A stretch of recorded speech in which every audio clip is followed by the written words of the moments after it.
Vidéo 6, mon plus gros investissement, partie 1. Je vous souhaite la bienvenue dans cette nouvelle vidéo. Je vous invite à vous abonner pour être tenu au courant de la sortie des nouvelles vidéos et si vous avez une question, n'hésitez pas à la mettre dans les commentaires. En parallèle de mes sociétés, je me suis lancé dans l'immobilier il y a environ 5 ans maintenant. J'ai commencé par me former via des vidéos YouTube, des forums et des livres et j'ai eu jusqu'à une quarantaine d'appartements, ce qui m'a permis d'avoir environ 180 000 € de loyer par an. Tous les immeubles que j'achète sont des débris, des trucs pourris dont personne ne veut. À chaque fois, je repars de zéro, je refais toutes les arrivées d'eau, les évacuations en partant de la cave jusqu'au comble. Je fais de très gros travaux. Idem pour l'électricité. Je dépose tout l'ancien système électrique pour y mettre de nouveaux tableaux, compteurs ainsi qu'une nouvelle colonne électrique. Ça me permet de diviser les immeubles en petites surfaces, en meublés. Ainsi, j'ai des grosses rentabilités. En effet, immeuble plus gros travaux plus division en petites surfaces plus location meublée égale grosse rentabilité. Cette expérience m'a également permis d'avoir une équipe d'artisans sérieuse, ce qui est l'une des choses les plus importantes. J'achetais uniquement des immeubles pour 2 raisons principales. Les prix des immeubles au mètre carré sont plus bas grâce au prix de gros. De plus, il y a beaucoup moins de concurrence, donc de grosses négociations. Être en monopropriété permet de faire ce que l'on veut dans la limite légale du PLU, aucune justification à faire à la copropriété puisqu'on est seul maître à bord. Désormais, comme vous avez dû le voir dans une précédente vidéo, j'ai décidé de me diversifier car l'immobilier locatif avec des locataires particuliers est chronophage. C'est pourquoi nous nous sommes lancés avec ma femme dans un nouvel investissement, cette fois réservé à la location professionnelle, c'est un entrepôt logistique. Voici les différents avantages d'acheter un entrepôt logistique plutôt qu'une habitation classique. Premier avantage, un locataire pro demande beaucoup moins de gestion qu'un locataire classique. Tout ce qui est petits travaux, entretien du bâtiment, le locataire pro se débrouille tout seul. Deuxième avantage, dans notre cas, nous achetons un bien à plusieurs millions, tout en ayant uniquement 2 locataires. Alors que si je devais atteindre les mêmes chiffres en location classique, j'aurais dû avoir au moins une vingtaine d'appartements.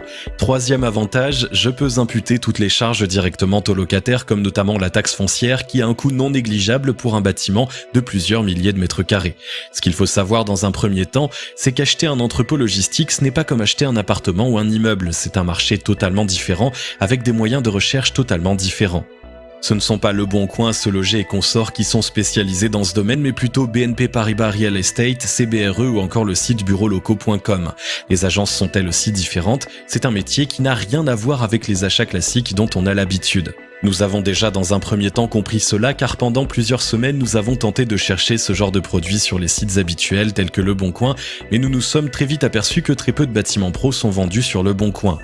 Les agences préfèrent vendre sur des plateformes dédiées, ça leur permet selon eux de ne pas avoir des tonnes de touristes qui les contactent. Dans un premier temps, nous avons analysé le marché. Tout ce que je vous ai appris dans mes formations gratuites qui sont présentes sur cette chaîne YouTube, au niveau de l'étude de marché, ne fonctionne pas spécialement pour ce type d'investissement. L'analyse INSEE, les fausses annonces et les autres indicateurs ne seront pas d'une grande aide car nous partons sur une location d'entrepôt logistique. Il y a assez peu d'informations pour savoir si le bien va pouvoir se louer. Dans ce cas-là, il faut sortir des sentiers battus.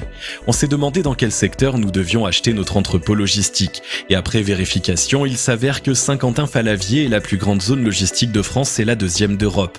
Saint-Quentin-Fallavier, terre d'accueil du parc international de Chênes, première plateforme logistique en France, arrive en tête du classement des villes les plus dynamiques en matière de surface logistique, avec 2,5 millions de mètres carrés d'entrepôt logistique sur 1000 hectares.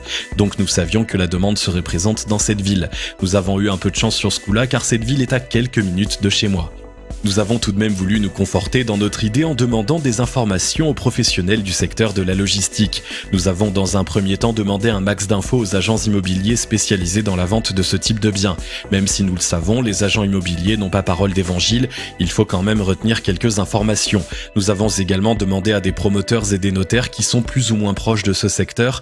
Enfin, nous avons été au culot voir des entreprises logistiques sur la ville pour leur demander l'attention locative dans le secteur.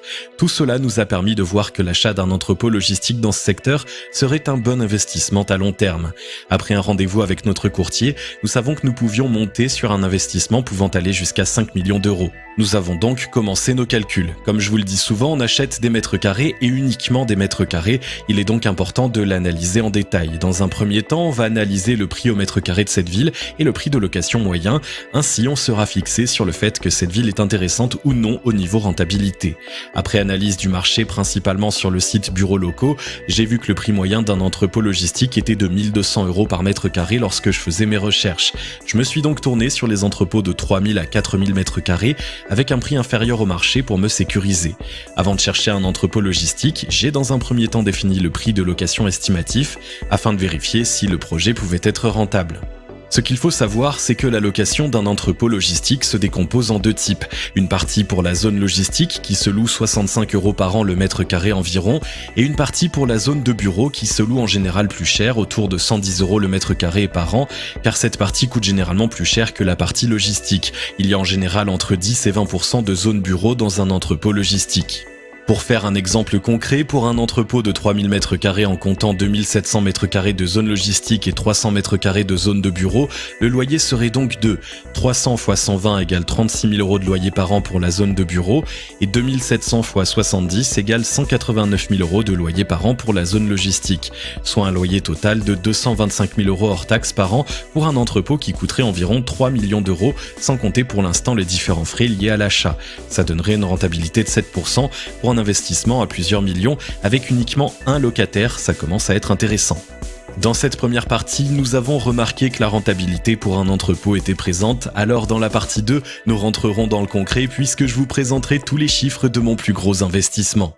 Cette vidéo est désormais terminée, je vous invite à vous abonner pour être tenu au courant de la sortie des nouvelles vidéos et si vous avez une question, n'hésitez pas à la mettre dans les commentaires.